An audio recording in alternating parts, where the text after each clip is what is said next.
Հաշվեհարդարի դատավարություն Արցախի խորհրդարանի նախկին նախագահը Բաքվի բանտից այսպես է մեկնաբանում այն դատական գործընթացը, որով անցնում են ադրբեջանական զնդաններում ապօրինաբար պահվող հայերը 15 տարուց մինչև ցմահ ազատազրկում վճիռներով։ Դրանք ի դեպ արդեն վերաքննիչ ատյանում են։ Այստեղ օրերս էլ նախնական նիստ են հրավիրել քննության առել հայ գերիների բողոքները, միայն թե մինչ օրս նրանք չգիտեն ինչի համար են դատվել, վճիռները չկան։ Մինչև հիմա ոչ պաշտպանական կողմը, ոչ մեղադրող կողմը ընդհանրապես չեն ստացել այդ դատավճիռը, դատավճիռի ամբողջական տեքստը, ստացել են միայն քաղվածքը։ Իշխանյանը վերաքննիչի նախնական նիստում դարձյալ միջնորդել է, որ պաշտպանական խումբը հնարավորություն ունենա ծանոթանալ ամբողջական դատավճռին, սակայն Ալիևի դատարանը հերթական անգամ գլուխը ձախից աջ է տարել, մերժելով այն։ Վճռի արկայությունը ամենակարևոր գործոններից է, որպեսզի անձը իմանա կոնկրետ իրեն ինչի համար են դատապարտել, ինչի հիման վրա, այսինքն ինչ ապացույցների հիման վրա, որպեսզի կարողանա դա պատշաճ բողոքարկի։ Այսինքն վճռի չտրամադրելը դա արդար դատաքննության եւ բողոքարկելու իրավունքի ակնհայտ խախտում է։ Սա իրականում շարունակությունն է, այսինքն իրենք ձև են անում, որ ինչ որ ընդհանրակարգերի են հետևում, նախատեսված է վերաքննիչ բողոքի քննում անում են, բայց ըստ էության բովանդակային իմաստով սա իրավունքի իրացում չէ, այլ ձևականություն է։ Երևանում մինչ օրս նույնիսկ չգիտեն Բաքվի վերաքննիչը որ գործերով է բողոք ընդունել։ Արցախի նախկին արտգործնախարար Դավիթ Բաբայանի դիմումներն օրինակ անհետացել են, չկան։ Այս մասին էլ նա օրերս էր հայտնել ընտանիքի հետ զրույցում։ Հերթական անգամ տեսնում ենք, որ տարական անգամ երաշխիքներ չեն ապահովում, որպեսզի գոնե թեկուզ եւ արհեստական կամ արդար դատաքննության չապահովող դատավարության շրջանակներում ամբաստանյանները կարողանան իրենց իրավունքը իրացնել։ Բաքվից Դավիթ Իշխանյանը նաև տեղեկացնում է, որ Հայաստանի մարդու իրավունքների պաշտպանին դիմելուց բացի իր դատավճռի հայերեն եւ ադրբեջաներեն տարբերակները ընտանիքին փոխանցելու խնդրանքը հասցրել է նաև Ադրբեջանի օմբուդսմենին։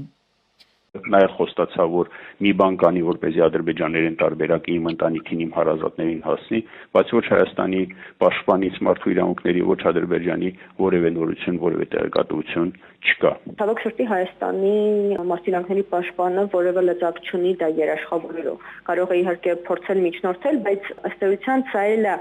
խախտման ցուցիչ այն իմաստով, որ դու չպետք է երրորդ կողմի ներգրավմամբ ստանաս այն, ինչը օրենքով նախատեսված է, որ քեզ պետք է տրամադրեն, այն էլ ոչ միայն տրամադրեն, այլ տրամադրեն այն լեզվով, որը դու հասկանում ես։ Հայերի բողոքներով առաջին դատական նիստը վերաքննիչում նշանակել են հուլիսի 2-ին, մինչ այդ նրանք ու նրանց հարազատները կշարունակեն փնտրել գլխավոր հարցի պատասխանը, ինչի համար են մերոնք ճաղերի հետևում հայտնվել։ Շուշիի շրջանի Մեծ Շեն գյուղի Սուրբ Աստվածածին եկեղեցին գտնվում է վտանգի տակ։ Ըստ Արցախի մշակութային ժառանգության օմբուդսմենի գրասենյակը հազանգում է, որ գրասենյակի Պլանետ արբանյակային պատկերները վկայում են, որ 25 թվականի հոկտեմբերից մինչև 26 թվականի մայիսին եկեղեցու հարակից տարածքներում իրականացվել են լայնածավալ հողային եւ շինարարական աշխատանքներ։ Նշվում են, որ դրանք կատարվում են հուշարձանի անմիջական հարևանությամբ, ինչը կարող է վտանգել դրա ֆիզիկական ամբողջականությունն ու պատմաճարտարապետական միջավայրը։ Օմբուդսմենի գրասենյակը միջազգային կառույցներին, այդ թվում ՅՈՒՆԵՍԿՕ-ին կոչ է անում իրականացնել անկախ մշտադիտարկում։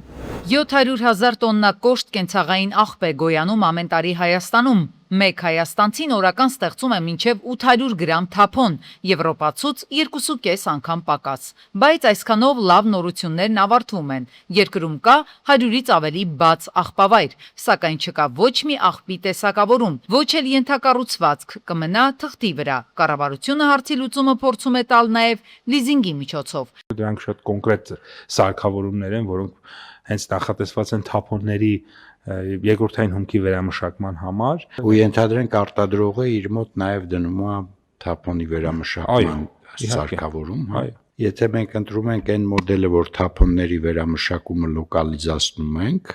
այդ դեպքում պիտի լավ խթանենք, որպեսզի հետո երկրորդ ծախսը չանենք մեծ բանի վրա, այդ ուտիլիզացիայի վրա։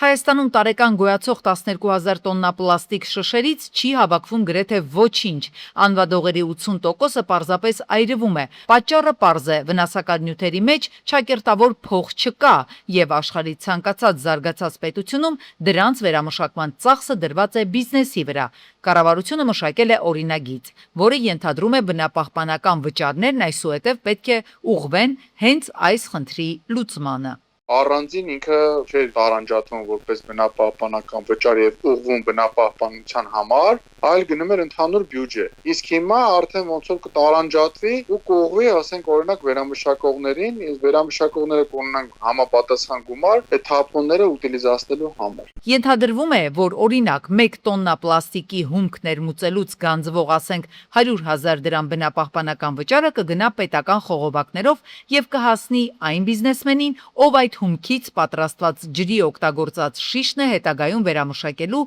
եւ վերադարձնի տնտեսություն։ Օրենքի շրջանակում ստեղծվում է ԱՊԿ-ն, այսինքն արտադրողի ընդլայնված պատասխանատվության կազմակերպություն։ ԱՊԿ-ն ինքը վերցնելու այդ գումարները ներմուծողներից եւ վճարի վերամշակողներին։ Տարբեր պլաստիկի տեսակներ, անվադողեր, յուղեր, յուղոթի ֆիլտրներ, իրանց վերամշակումը որպես այդպիսի շահութաբեր չի։ Այս փոփոխությունների արդյունքում նախկինում գոյացած աղբի խնդիրը չի լուծվի, բայց սա հնարավորություն կտա նոր աղբավայրերի ստեղծումը կասեցնել աղբահանությունն ու դրա հետագա վերամշակումը տեղափոխել քաղաքակիրթ ռելսերի վրա։ Մայրաքաղաքում դեռ կան ճանապարհներ, որոնք դժվարություններ ու անհարմարություններ են պատճառում քաղաքացիներին։ Դրանցից մեկը Արգուտյանը Մալխասյանց փողոցին կապող հատվածն է։ Առավոտյան այստեղ սովորաբար խցանում են լինում, քանի որ վարորդները փորձում են դանդաղ ընթանալ մեքենաները չվնասելու համար։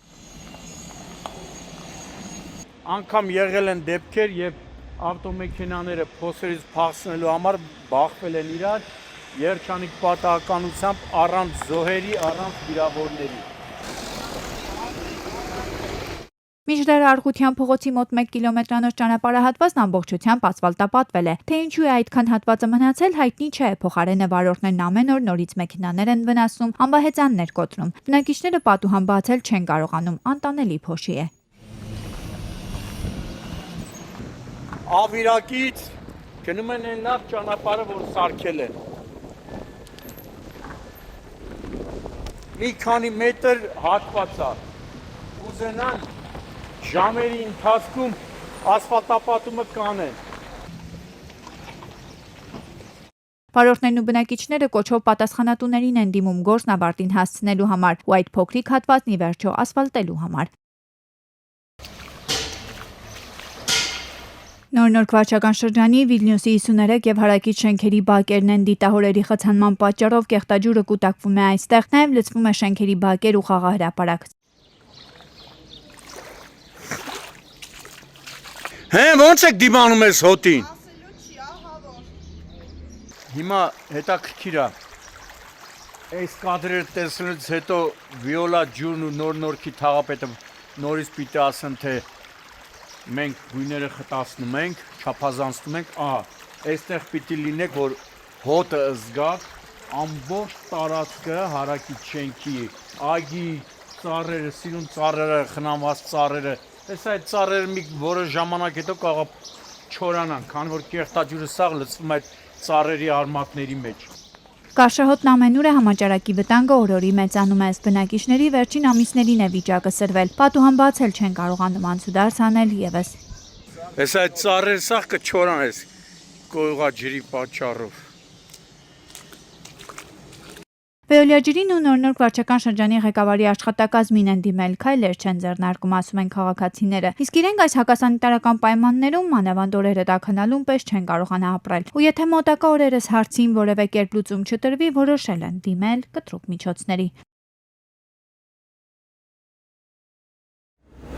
Ասիական միլիարդների աշխարհագրությունը փոխվում է։ Ավանդական ծանրարդյունաբերությունն ու հումքային կայսրությունները զիջում են դիրքերը թվային ալգորիթմներին եւ արհեստական բանականությանը։ Տեխնոլոգիական նման շարժի գլխավոր հերոսը TikTok-ի հիմնադիր Չժան Իմինն է, ով պաշտոնապես դարձավ Ասիայի երկրորդ ամենահարուստ մարդը, շրջանցելով հնդիկ մագնատ Մուկեշ Ամբանիին։ Չինացի գործարարի կապիտալը հասել է 92.8 միլիարդ դոլար։ Իմինի հաջողության գաղտնիքը վաղուց դուրս է եկել միայն սոցիալական ցանցի սահմաններից։ Նրա ByteDance կորպորացիան Չինաստանում մեծ թափով առաջ է մղում Dubao chatbot-ը, որը դարձել է երկրի ամենապահանջված արհեստական բանականության հարթակներից մեկը։ 2019 թվականից ի վեր Իմինի հարստությունն աճել է ավելի քան 7 անգամ։ Մենք պետք է լինենք ավելի հավակնոտ։ Չինական ինտերնետ ընկերությունները չպետք է սահմանափակվեն միայն ներքին շուկայով։ Մեր նպատակը գլոբալ օգտատերեր ունենալն է։ Իմինի այս տեխնոլոգիական թռիչքը երրորդ հորիզոնական է մղել Հնդկաստանի ամենաազդեցիկ մարդկանցից մեկին՝ Reliance Industries-ի ղեկավար Մուկեշ Ամբանիին, ում կարողությունը գնահատվում է 86.9 միլիարդ դոլար։ Ամբանին, ով տարիներ շարունակ թելադրում էր Ասիայի բիզնես օրակարգը, այժմ ստիպված է ընդունել, որ սմարթֆոնների հավելվածները կարող են ավելի արագ կապիտալիզացիա ապահովել, քան նավթն ու անշարժ գույքը։ Տվյալները նոր նավթն են եւ դրանք նոր տեսակի հարստություն են, բայց ինչպես նավթը, այնպես էլ տվյալները անմշակ վիճակում հնարավոր չէ օգտագործել։ Դրանք պետք է վերամշակվեն, որպեսզի իրական արժեք ստանա։ Ասիայի ամենահարուստ մարդը շարունակում է մնալ Գաուտամ Ադանին 117 միլիարդ դոլարով։ Նրա Ադանի Group կորպորացիան կառուցում է տարածաշրջանի խոշորագույն նավահանգիստները, օդանավակայաններն ու կանաչ էներգետիկայի համակարգերը։ Իմ հավատն ապագայի հանդեպ գալիս է այն համոզմունքից, որ ոչ մի երկիր չի կարող կանգնեցնել մի գաղափար, որի ժամանակը եկել է։ Իսկ Հնդկաստանի ժամանակը հիմա է։ Ասիական եռյակի այս տեղաշարժերը հստակ ազդակ են համաշխարհային շուկայի համար։ Մրցավազքն այլևս միայն ռեսուրսների ու գործարանների միջև չէ։ Սա պայքար է աշխարհի ամենաարագ զարգացող տարածաշրջանի սպառողների ուշադրության եւ նորագույն տեխնոլոգիաների տիրապետման համար։